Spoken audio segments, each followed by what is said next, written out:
تو پہلی آیت میں فرمایا انا انزلناہو، انزلنا کا معنی کل ہم نے جو عام معنی کیا جاتا ہے وہ تقریباً اس طرح ہے کہ جیسے ہمارے ذہن بنے ہوئے ہیں۔ عام طور پر ہمارا ذہن، عوامی ذہن جو ہے وہ یہی ہے کہ آسمان اوپر ہے اور زمین نیچے ہے،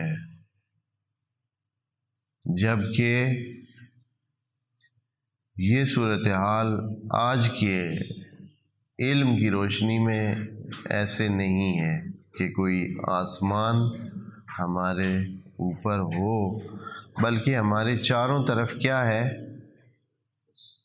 آسمان ہے۔ چاروں طرف کیا کہیں آپ، 6 طرف بنا لیں۔ وعلیکم السلام۔ ہاں، کیونکہ ہمارے جو اطراف ہیں وہ کتنے ہیں؟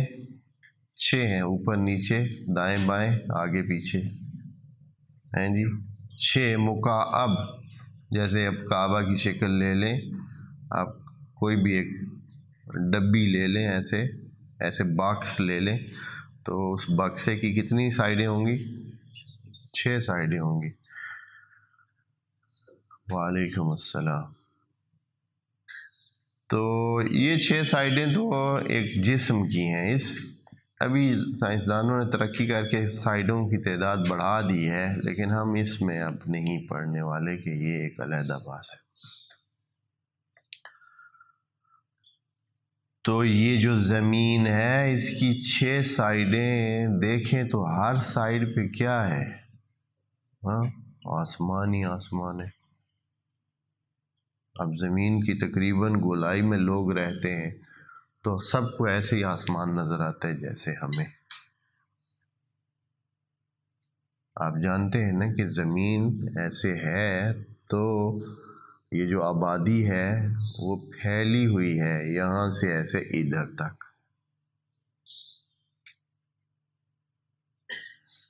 تو سب کو آسمان ایسے ہی اوپر نظر آتا ہے۔ ہاں، اب جب یہ صورتحال ہے تو پھر نازلہ کا معنی کرنا تھوڑا، یا انزلہ کا تھوڑا اور طرح ہو جائے گا۔ اب آیا یہی معنی ہے کہ اوپر تھا پھر نیچے آ گیا۔ پہلا معنی کہ خدا کی طرف سے، کہ خدا تو ویسے ہی بلند ہے، مرتبے کے لحاظ سے بالا ہے، اللہ اکبر من یوسف۔ ہاں، تو اس سے نازل ہونے کا معنی کریں تو وہ بھی ایک عرض کیا ہے کہ اس کا معنی یہ بنتا ہے کہ پھر ہم خدا کو کسی اوپر والی جگہ پہ قرار دیتے ہیں اور پھر کہتے ہیں کہ ادھر سے کوئی چیز آئی۔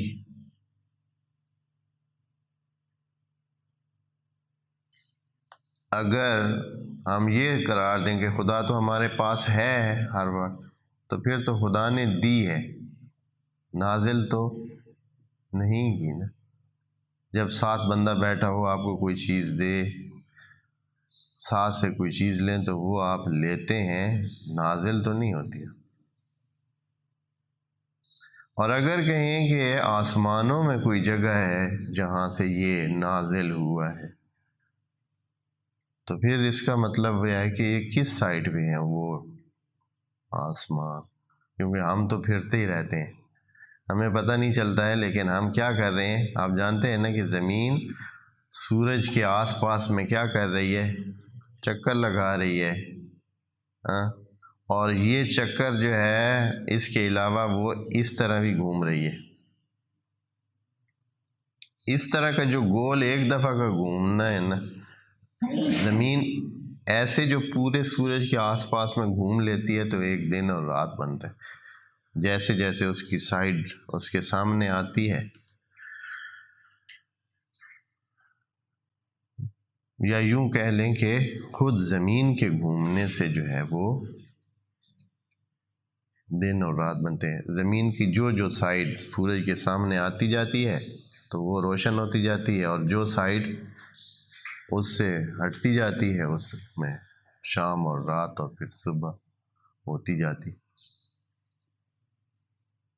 تو پھر یہ انا انزلناہ کا کیا معنی کیسے کیا جائے؟ جیسے عام طور پر وہی معنی کیا ہے، میں اس کو آپ کے سامنے رکھ دیتا ہوں، آپ بعد میں انشاءاللہ اپنی تحقیقات میں اور اپنی سوچ میں اور اپنے علم کے مطابق اس کا، یا جو بھی سن رہے ہوں تو وہ اپنی سوچ بنا سکتے ہیں، علم اپنا اس بارے میں تحقیق کر سکتے ہیں کہ آیا وہ بات قابل قبول ہے تو ٹھیک ہے، جن کو قبول ہے۔ ایسے میں کہہ رہا ہوں کہ اس میں سوال باقی رہ جاتے ہیں جو پہلے سے بیان شدہ ہے کہ نازل ہوتا ہے، یعنی اوپر سے نیچے کوئی چیز لائی جاتی ہے جیسے عام طور پر کہا جاتا ہے، تو اس میں سوال باقی رہتے ہیں کہ یہ کیسے ہو سکتا ہے، کسی ایک سائڈ پہ تو ہم اوپر جگہ ہے نہیں۔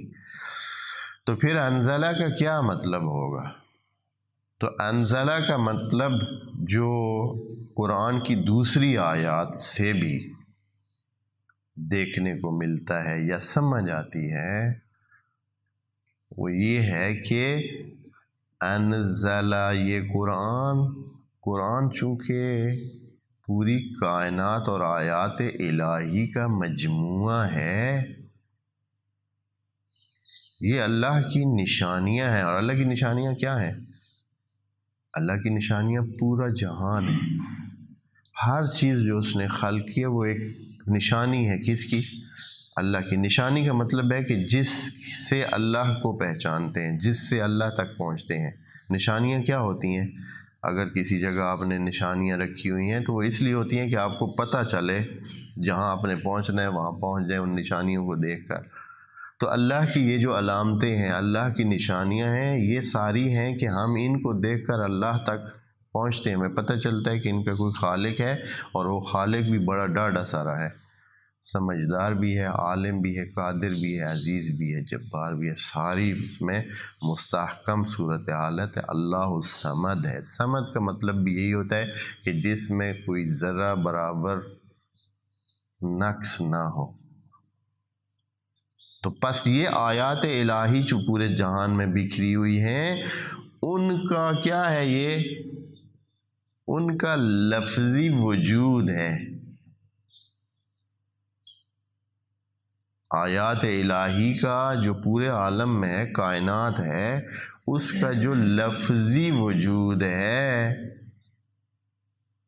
یہ وجود جو الفاظ کی صورت میں اور پھر کتابت کی صورت میں آیا ہے، یہ وجود جو قرآن میں دے دیا، اس لیے ہر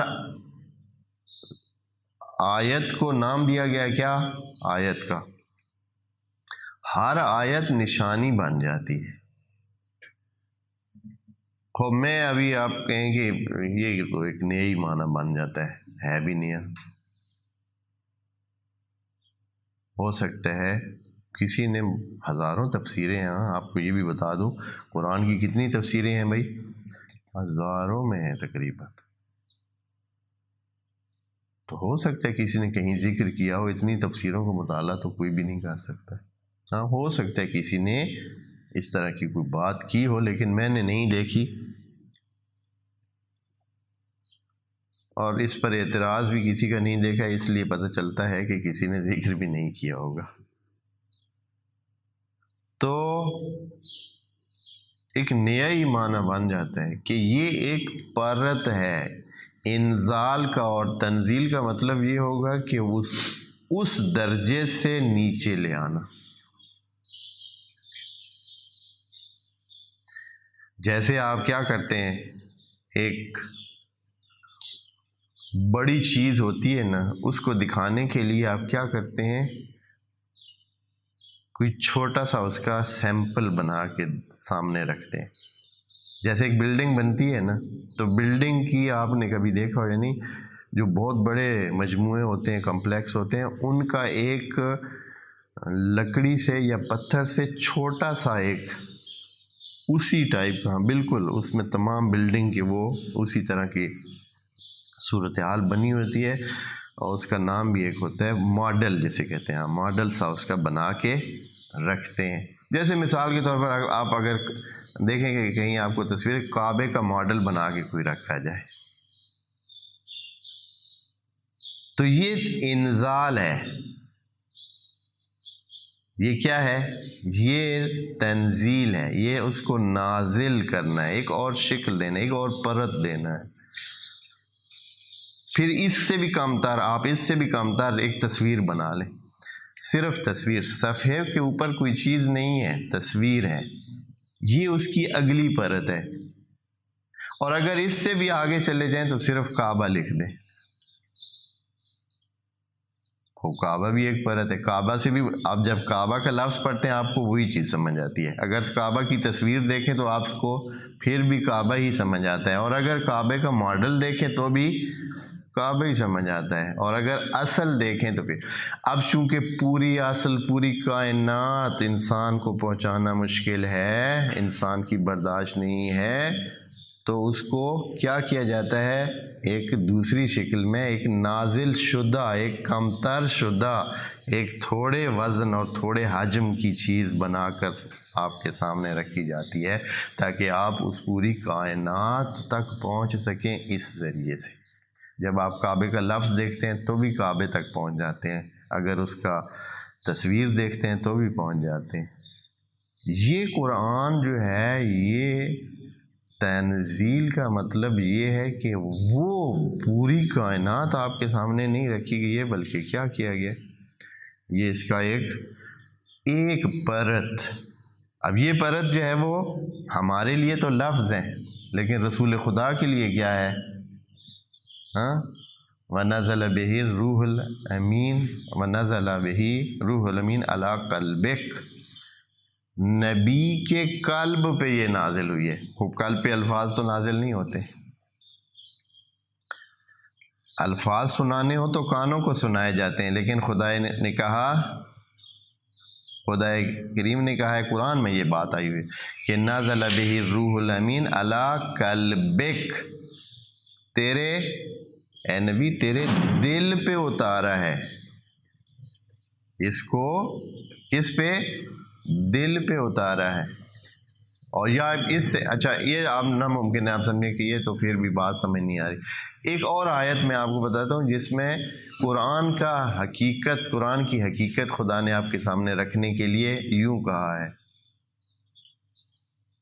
لو انزلنا ھذا القرآن علی جبل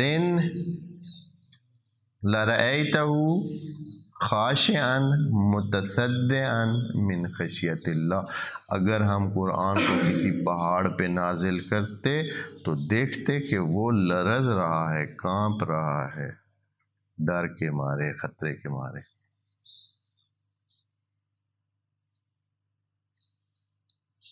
اب یہ کیا، یہ الفاظ ہے، یہ قرآن اگر پہاڑ پہ رکھیں تو کیا اثر پڑے گا پہاڑ پر؟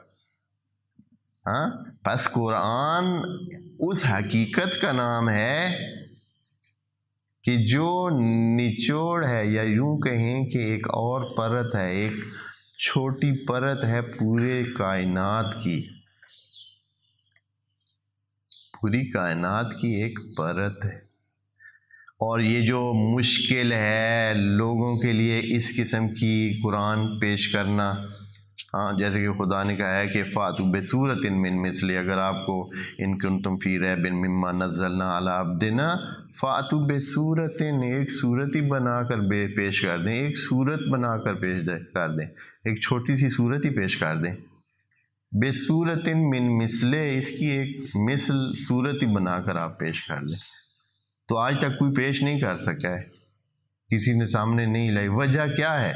خوب یہ پرت ہے اس پوری کائنات کے، تو یہ آدمی چار الفاظ اکٹھے کر کے کہے گا کہ یہ صورت ہے۔ پر جو چیز پیش نہیں کر سکتے وہ الفاظ صرف نہیں ہے، وہ یہ ہے کہ اس چیز کی ایک پرت بنانا مشکل ہے۔ اور اس طرح کی قرآن کے حوالے سے بہت ساری باتیں ہیں، قرآن میں ہی ہیں، کہ قرآن یہ کچھ لفظوں کا مجموعہ جیسے بات سمجھتے ہیں نہیں ہے، حقیقت قرآن اس سے بالاتر ہے، اور یہ والی چیز نازل ہوئی، یعنی وہ اپنی وہ صورتحال تھی، اس میں چونکہ آگے لیلۃ القدر ہے، لیلۃ القدر میں چیزیں متعین ہوتی ہیں. لیلۃ القدر کی آگے تشریح انشاءاللہ کریں گے کہ لیلۃ القدر میں یہ خدا کریم نے سال میں ایک رات رکھی ہے، سال میں ایک رات، ہاں، جس میں ساری چیزیں کیا ہوتی ہیں؟ متعین ہوتی ہیں. اس دن اگلے سال کا آپ کا جو ہے نا پرچہ لکھا جائے گا، اگلے سال جو کچھ آپ کے ساتھ ہونا ہے اس رات کو لکھ لیا جائے گا، قدر ہو جائے گا، طے ہو گیا بس اگلے سال کے لیے. قدر جو ہی ہے ابھی قضا نہیں ہے، ابتدائی جو سلسلہ ہے وہ یہی طے ہو گیا کہ اگلے سال کے لیے، پورے سال کے لیے قدر کی رات میں اگلے سال اگر آپ کے ہاں مثلا فرض کرو کہ کوئی کچھ ہونا ہے تو وہ اس رات کو لکھا جائے گا.